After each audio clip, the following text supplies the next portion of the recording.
Hi friends, நம்ம இன்னைக்கு பார்க்க போகிறது போகர் சித்தரை பற்றி. போகர் ஒரு புகழ்பெற்ற தமிழ் சைவ சித்தர் ஆவார். இவர் காலங்கிநாதர் என்பவரின் சீடர் ஆவார். இவர் சித்த மருத்துவத்திலும் ரசவாதம், யோகம், காயகல்ப முறை, அறிவியல் போன்ற துறைகளிலும் சிறப்பு பெற்று தனது காலத்து மக்களுக்கு வழிகாட்டியவர். இவர் பழனி மலையில் உள்ள நவபாஷான சிலையை உருவாக்கியதுடன் சீனாவிற்கும் சென்று ஞானத்தை போதித்ததாக கூறப்படுகிறது.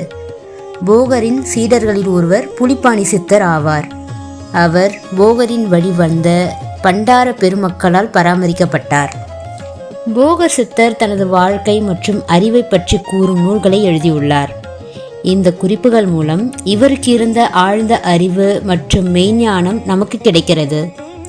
போகர் தமிழில் இயற்றியுள்ள நூல்கள் சிலவற்றின் பெயர் பட்டியல்: போகர் சப்தகாண்டம், ஜனனசாகரம், நிகண்டு, வைத்தியம், சரக்கு வைப்பு, கற்பம், உபதேசம், ரணவாகமம், ஞான சாராம்சம், கற்பசூத்திரம், வைத்திய சூத்திரம், ஞான சூத்திரம், அட்டாங்க யோகம், பூசாவிதி மற்றும் வானசாஸ்திரம்.